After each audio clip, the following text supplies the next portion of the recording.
Kembali lagi di Cerita Cinta Channel. Jangan lupa like, comment, and subscribe ya. Terima kasih. Namaku Red Flower. Nama yang unik bukan? Sampai sekarang aku tidak tahu filosofi di balik nama tersebut. Mengapa orang tuaku memberi nama itu padaku? Mungkin saja mereka menyukai bunga berwarna merah.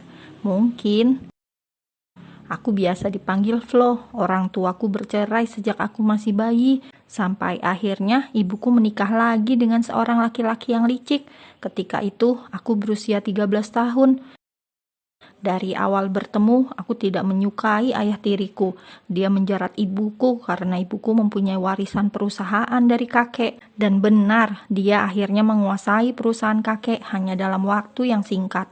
Reaksi ibuku, jangan ditanya, dia sangat percaya dan mencintai ayah tiriku. Sampai sekarang aku tidak tahu bagaimana rupa ayah kandungku.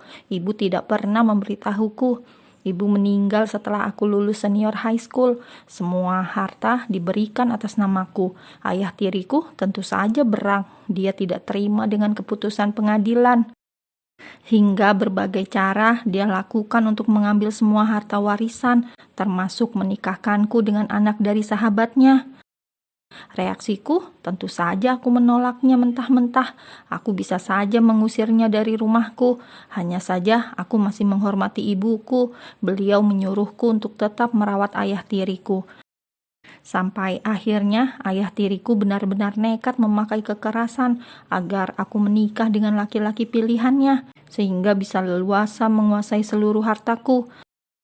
Dia mengerahkan semua pengawalnya untuk menjagaku menjelang hari pernikahan. Hari itu aku melarikan diri dari rumah. Aku menemukan jalan keluar untuk bisa lari dari cengkeraman ayah tiriku. Aku hanya membawa uang dan beberapa barang pentingku. Semua aku masukkan ke dalam ransel dan aku pun pergi meninggalkan negaraku. And here I am. Aku tinggal di negara N sekarang. Aku memulai hidupku yang baru. Aku tidak memikirkan hartaku lagi. Uang yang kubawa dan tabunganku sudah cukup untuk menghidupiku beberapa tahun ke depan. Aku tidak punya siapapun lagi. Jadi, aku hanya ingin bebas menikmati hidup. Sayang, apakah pekerjaanmu menyenangkan? Tanya Bibi Katy di sela-sela sarapan pagi kami. Lumayan Bibi, sudah 6 bulan aku bekerja di sana dan aku bersyukur punya teman seperti Shirley. Gaji kami pun lumayan besar, jawab Flo. Syukurlah sayang, Bibi harap kau bertemu jodohmu di sana. Bukankah kau bekerja di klub orang kaya? Tanya Bibi Katy dengan wajah sumringah. OMG Bibi, aku tidak berpikir sampai ke arah sana, jawab Flo dengan wajah menahan tawa. Jangan menutup dirimu dari laki-laki sayang, kau sangat cantik meskipun penampilanmu seperti seorang rapper, sindir Bibi Katy dengan wajah lucu dan meledek. Haha Bibi, ada-ada saja, aku suka dengan pakaian seperti ini Bi, ini membuatku terlindung dari laki-laki jahat, ucap Flo dengan wajah serius sekaligus lucu. Kau benar-benar aneh sayang, kau dianugerahi wajah cantik dan bodi aduhai, tapi kau malah menutupinya, jawab Bibi Katy sembari membereskan piring bekas sarapan mereka. Haha, I love you auntie, aku harus kerja dulu, oke? Nanti aku akan membawakan Bibi kue yang sangat enak. Cup, pamit Flo pada Bibi Katy sambil mengecup pipinya. Hati-hati sayang, seharusnya kau membeli mobil saja, jangan menggunakan angkutan umum terus, Bibi sangat khawatir padamu, jawab Bibi Katy dengan suara agak berteriak, karena Flo sudah keluar dari pintu rumahnya. Flo bekerja di clubhouse milik pengusaha muda miliarder Shane Lee, seorang pengusaha keturunan Eropa Korea. Shane seorang bos yang baik dan tampan. Dia sudah memiliki seorang tunangan yang cantik dan baik bernama Lisa, dan Flo berteman baik dengan Lisa. Flo ditempatkan di cafe corner di dekat lapangan golf.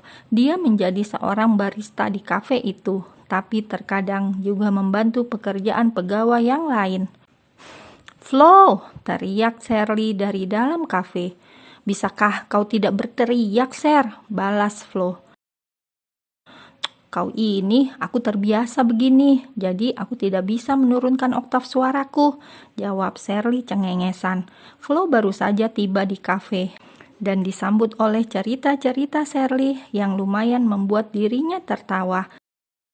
Shirley seorang gadis yang ceria dan manis, tiada hari tanpa bercerita di dalam kamus hidupnya, dan apa yang diceritakannya selalu menarik perhatian Flo, meskipun itu cerita sepele.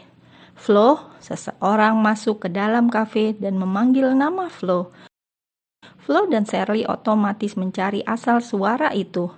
"Nona Lisa, kau sudah datang," jawab Shirley. "Bukankah kau bilang akan datang nanti sore?" tanya Flo.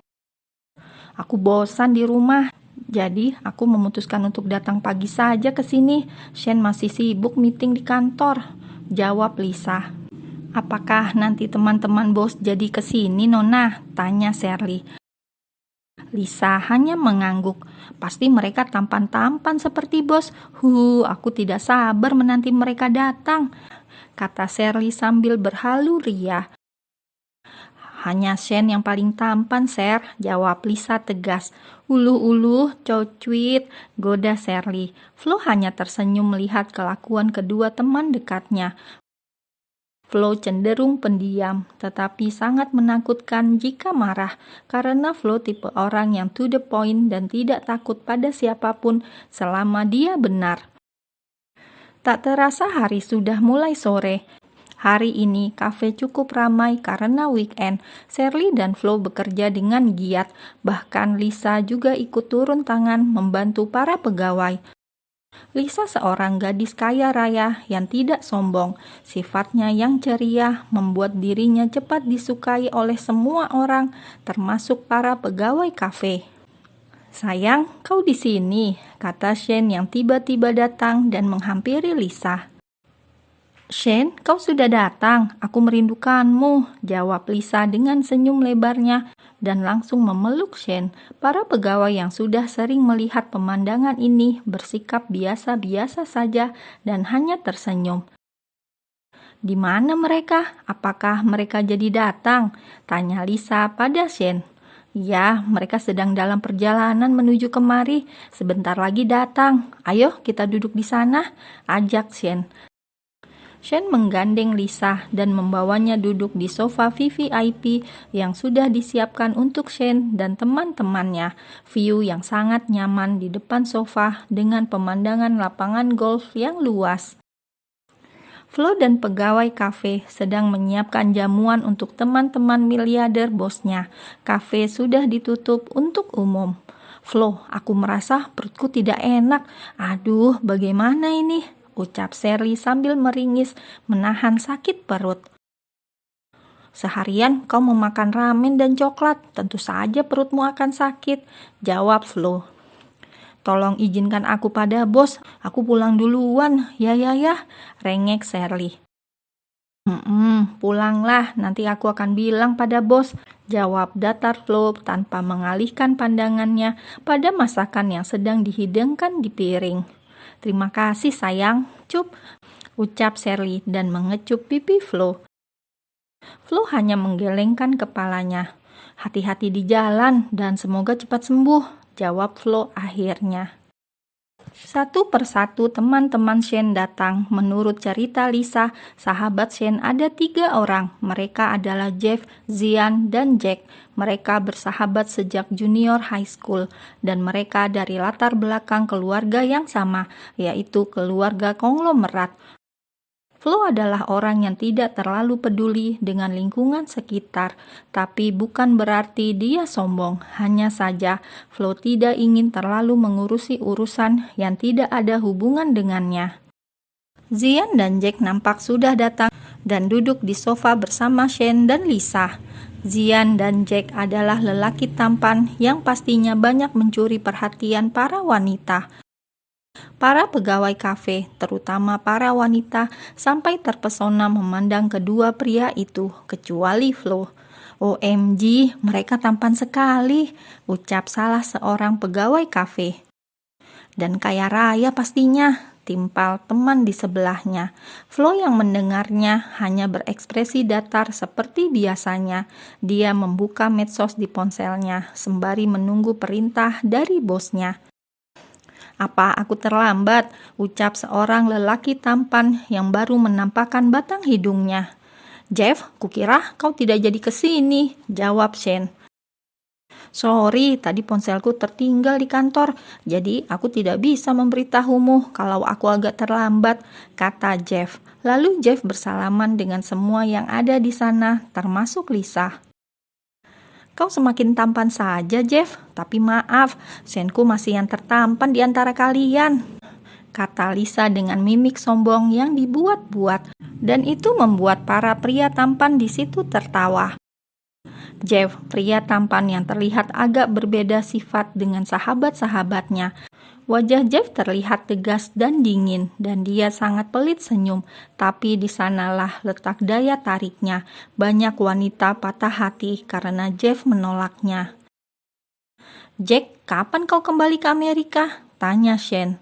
"Aku masih belum tahu, Mami menyuruhku di sini dulu untuk beberapa waktu yang lama," jawab Jack.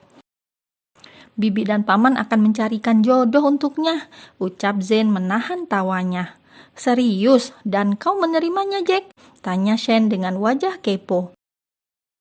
"Aku hanya mengikuti alur. Mereka tidak akan memaksaku jika kami nanti tidak cocok. Aku hanya tidak ingin Mami terus-menerus menelponku hanya untuk menyuruhku menikah," jawab Jack dengan wajah pasrahnya. Dan semua para sahabatnya tertawa mendengar kepasrahan Jack. Flo dan pelayan kafe mulai menyuguhkan makanan di tempat bos dan sahabatnya berkumpul. "Flo, di mana Shirley? Mengapa kau yang membawa makanan ini?" tanya Shane. "Shirley sedang tidak enak badan, bos, jadi aku yang sementara menggantikannya," jawab Flo sambil menunduk hormat. "Duduklah di sini, Flo, temani aku," pinta Lisa. Flo tahu jika dia duduk di sana bersama mereka, itu terkesan tidak sopan. "Maaf Lisa, masih banyak pekerjaan yang harus kukerjakan," jawab Flo dengan menunduk hormat. "Sayang, perintahkan Flo untuk di sini bersamaku, ya, rengek Lisa pada Shane. "Duduklah di sini, Flo, temani Lisa," perintah Shane. Flo yang merasa canggung masih tetap berdiri, lalu Lisa menarik tangan Flo dan membuat Flo terduduk di sebelahnya.